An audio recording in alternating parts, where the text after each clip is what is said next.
Some books are getting worse, and that is our fault. This is sort of a risky video to make. I am going to mention a little bit the recent Audra winter situation. It's not going to be a play-by-play of that situation. I will recap it so that we can talk about it in a broader context. But I don't generally want to do drama content on my channel, and by the end of this video, I hope you realize that this isn't really meant to be a drama video, although we're implementing some recent trends into the broader discussion. People keep complaining left and right that books are getting worse, and while I don't agree that all books are getting worse, I think there's still a lot of quality picks out there. I do see a trend where there are a lot of books that aren't normal quality for a book that gets a lot of attention, getting a lot more sales and getting a lot more attention and ending up in more traditional bookstores. That is definitely a trend that is occurring. Many people are upset because some traditional publishers have started using fewer editors, and a lot of popular indie books too are using less feedback before they publish their book. So there are two different types of editors that people talk about. One type is a developmental editor, the other type is a line editor. If you don't know the difference, a developmental editor is good to have involved when you are writing your book because they give you some big picture feedback. It's more about changing the story so that the pacing is good and so that what you're trying to get across gets across, and just to make sure that what you are trying to put on the page as an author is getting through to the reader. A developmental editor is going to be someone who is a big part of your project. A line editor is also very important, but this is a person who goes through to fix grammar and spelling mistakes and just make the book very readable. They're not suggesting real changes to be made to the story. Anyway, there's a lot of critique going on right now that more and more books are getting published without not just developmental editing, but also without line editing, actual grammatical and spelling errors in books that you might even buy from a traditional bookstore. We seem to be putting a lot of blame on publishers and on authors who might oversell their work, and while some blame sure can be placed there, I think that we are not talking enough about our impact and what we are causing as readers. The general consensus seems to be that as readers, we are victims of this decreasing quality, and we have no accountability, no say, and no impact.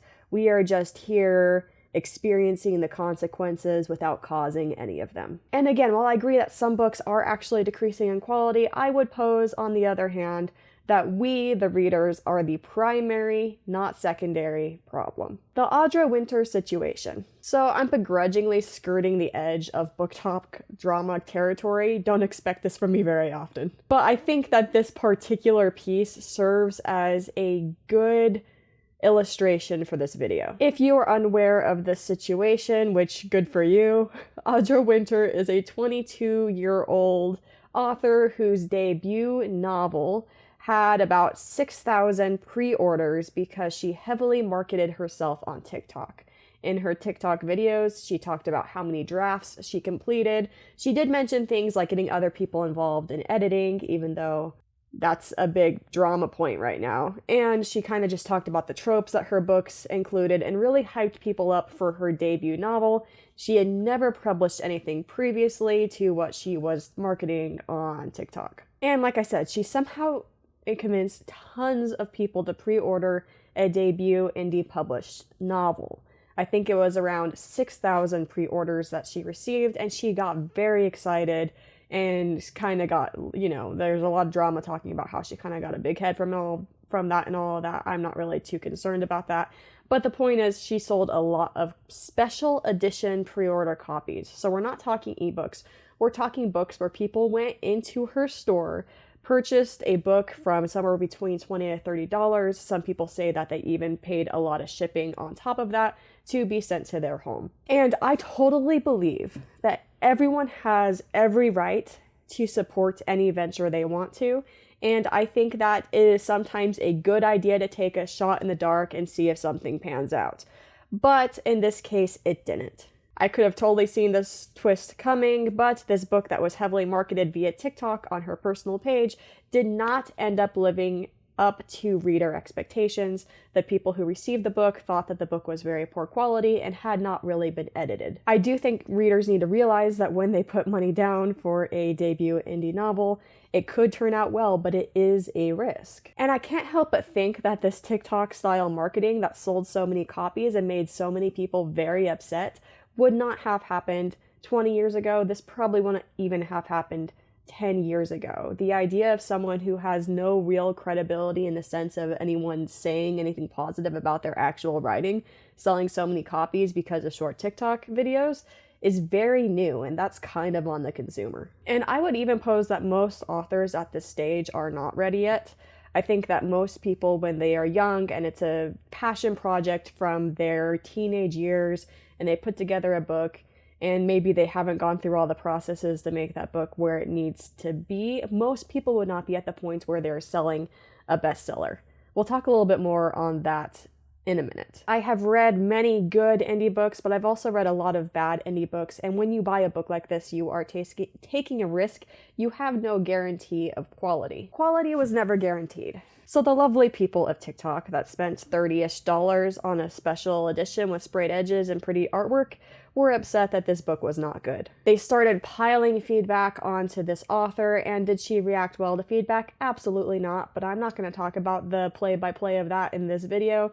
If you are really interested on the drama side of it, there are plenty of videos that do that. Some people started thinking that they should receive a refund. They believed the marketing was disingenuous and that she did not deliver on her promises. Some people even compared her to Elizabeth Holmes, which, if I'm not mistaken, she's the lady who created like a medical technology that was about being able to test a blood sample with just one drop many different times or something. It was something like that.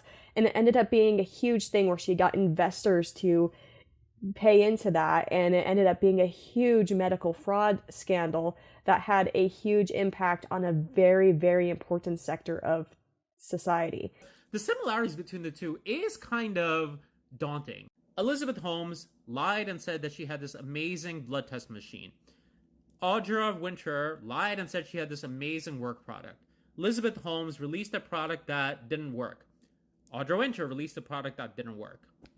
I'm sorry, but if we are comparing an indie author or who overhyped her book and got excited and thought it was good when it was not ready to someone who committed medical fraud that had real life consequences, we've lost the plot. That is crazy. I would even go as far as to say that is narcissistic on the side of the reader. It sucks that you paid $30 for a book that is not good, but ultimately your $30 and your entertainment does not equate to a medical level fraud, and she shouldn't have had that level of hate put on her. Sure, her book wasn't good, she overhyped it, she had this whole marketing campaign, and she got a little business side.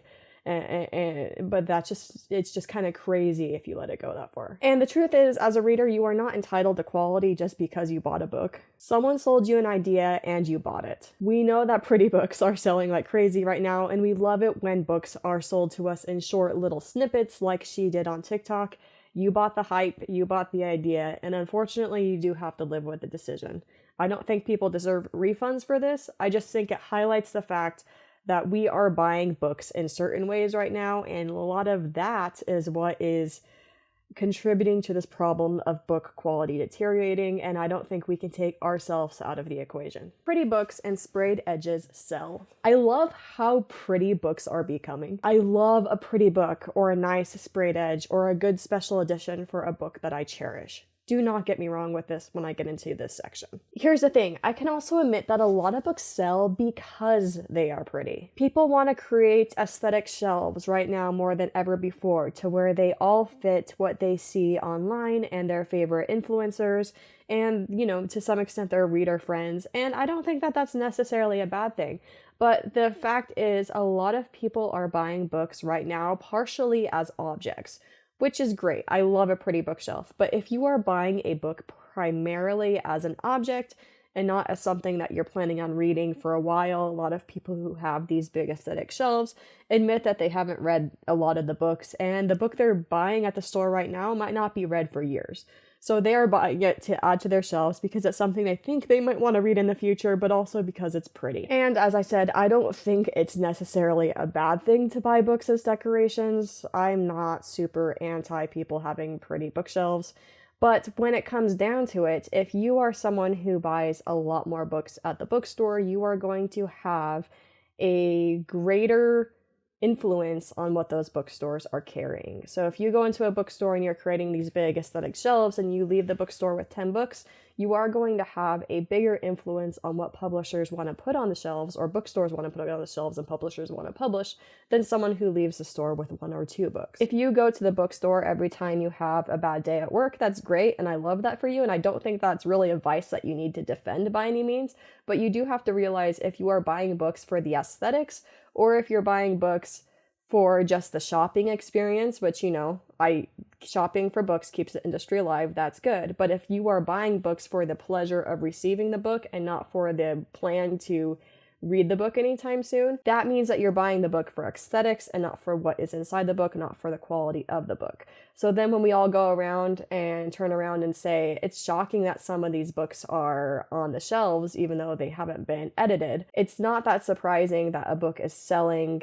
if the primary motivation for getting the book in the first place was aesthetics and not for the quality of the writing. You can't turn around and be upset about the decreasing quality of a book in certain genres when the quality of the written word in the book was never the reason behind buying the book in the first place. And if I haven't been clear, this does not apply to all readers, but I would say that people who buy lots of books have a disproportionate effect on the market because they are putting down the money. The tropification of books. In addition to pretty books selling, people have really become obsessed with tropes, which have served a really good purpose for a very long time. A trope is basically a recurring element that appears time and time again in different types of books across genres. It's sort of a shorthand to be able to describe a book. Some examples of tropes is one could be like the enemies to lovers trope in a romance novel. We know if a romance novel has the enemies to lovers trope, the 2 characters are going to start out as enemies, and by the end of the book, they're going to be in love. A lot of people love that, and they will buy a book because they know it has that trope. It's not just romance, though, by any means. A common fantasy trope is the chosen one trope. There is going to be someone who is either divinely chosen or is the only person that can do a certain quest, and they're going to go through the story as the chosen one. That is also a trope, and some people will buy a book because they know it has the chosen one trope. While these tropes have always been useful, right now they're being used en masse as marketing shortcuts. I mean, Audra Winter did this, and she sold tons of copies of her book without people even knowing what the quality of her writing was. Hi there, friend. If you like astrology and zodiac, male and female friendships that in fact do not turn into relationships, women, healers, and literally anything to do with healing tropes, dragons, the infamous enemies to lovers trope. I did not read this recent controversial book that everyone seems to be freaking out about, and I don't really want to. But one that I did read that probably fits in the same general category of a book that got hyped up where I think it fell short was Gothicana. And I also picked up this book because I heard some of these shorthand descriptors, some of these tropes, and I was like, oh, that could be good. So I tried it. It wasn't very good.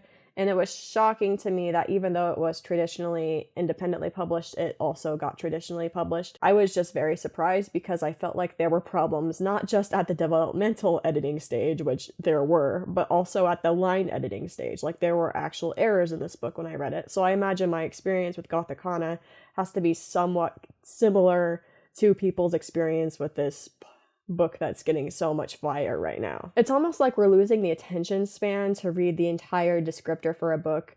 Like when you go onto a book reviewing site like Goodreads, you can read a description, or the one that's just on the dust jacket or the back of the book. We don't want to think about each book for the story that it has right now. We want to make sure that we're getting the book that has all of the tropes we can on our checklist that we can just check off, and if it has those ones, we just put it in the cart and press purchase. This is also true not just for tropes, but also when a subgenre gets really big. For example, recently there was a huge cozy fantasy craze where people were really craving fantasy stories that had a smaller scope and a more cozy atmospheric feel.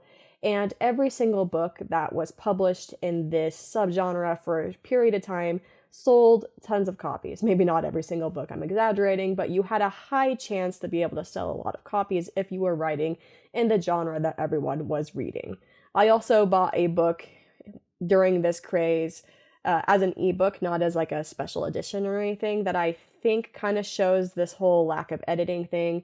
And that was The Baby Dragon Cafe. And while I actually think this book had some good bare bones, it was completely apparent to me that it could have used good developmental editing and line editing, and it was not ready for me to read it. Yet this book was I think I bought it on the Kobo store, which if you don't know, a Kobo is just another e-reader, like a Kindle. I just use a Kobo. And it was one of the best sellers on that store on the day I bought it. So a lot of people were buying it, but it was not very good. And I think it kind of rode on that wave of cozy fantasy and skipped a little bit of the editing process.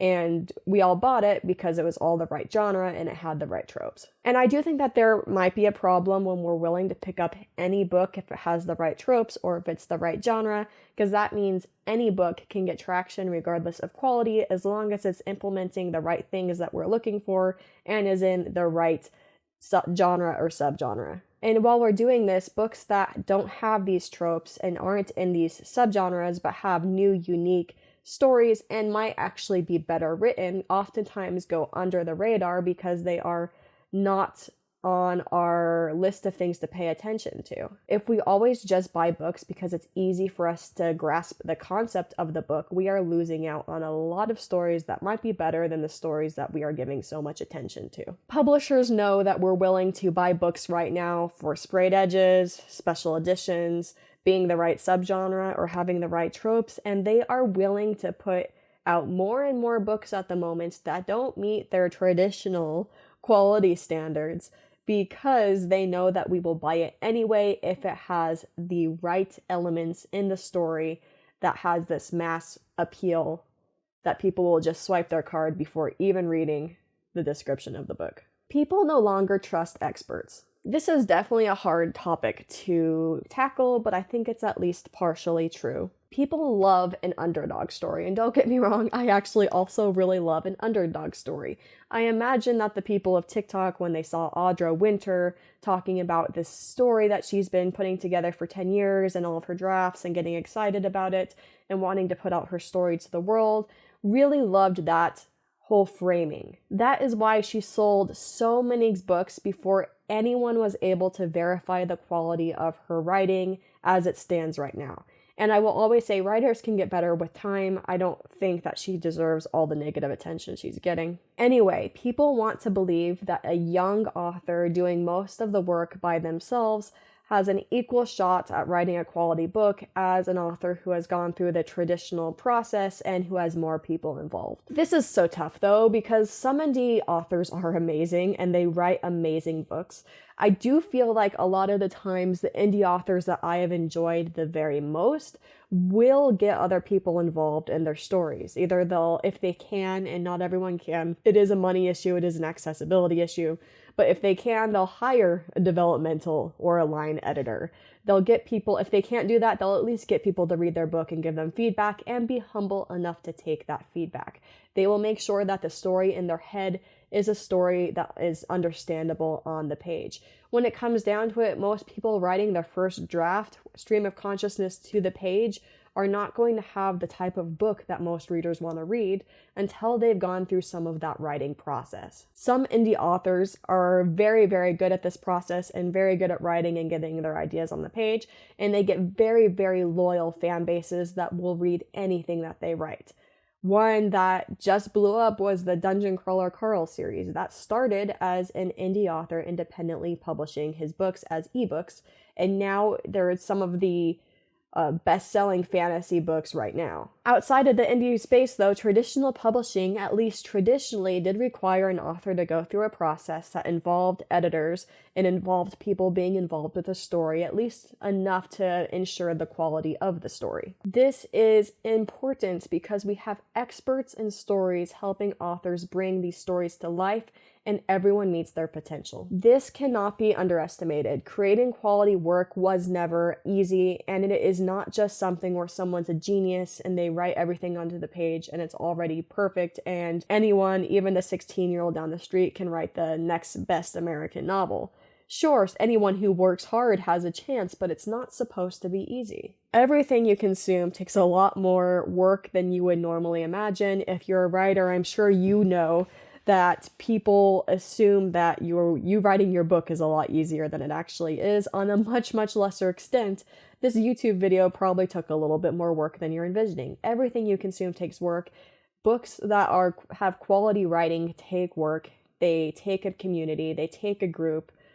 There are authors that can do it by themselves, but that is the exception, and you can't just expect someone to create quality work without putting in the amount of work and relying on the experts. We need to not only trust experts and processes that have been around and proven for a long time, but we need to expect them. If we don't expect them and we buy a book just because of tropes or because of sprayed edges or because it's the right subgenre, publishers will catch on and they will stop doing the processes that create good writing because those processes have been and will always be expensive.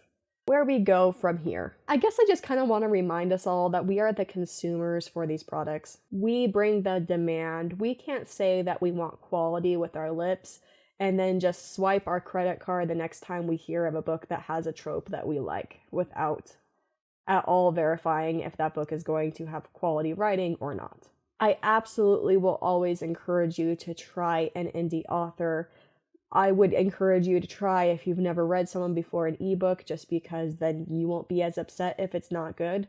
I have discovered so many indie authors that are very good, and I wouldn't want us to stop going through the process of discovering people who don't have the same means to get traditionally published or don't want to get traditionally published for personal reasons. We need to support them, but you also need to understand that you have no guarantee to quality just because you felt like you were sold a particular product and the one you got fell short. The world just doesn't revolve around you, except the publishing industry kind of does. Buy books when you have an educated guess that they are going to be good. Review books that are good and review books that are bad. Recommend books that are good to your friends and try to lift up the ones that are really good and give them the attention. If books are getting worse, and not all are, there are still so many good books, but if books are getting worse, it is on us as the consumer and as the people who buy them. We can't just pretend like everyone around us is destroying our fun and that the purchases we make and the decisions we make and what we give our time and attention to doesn't impact what we see on the shelves in the bookstore and does not impact what publishers think they can sell. We are involved and we determine the quality. So that's just one take. I am a very open-minded person. If you think I got something really wrong and there's just something I don't know about, that's possible. I don't know a lot of things. So go ahead and put it down in the comments. I would not be against doing another video where we talk about this more and where we bring up more ideas. Anyway, thanks for hearing me out. Hopefully I'll see you in another video.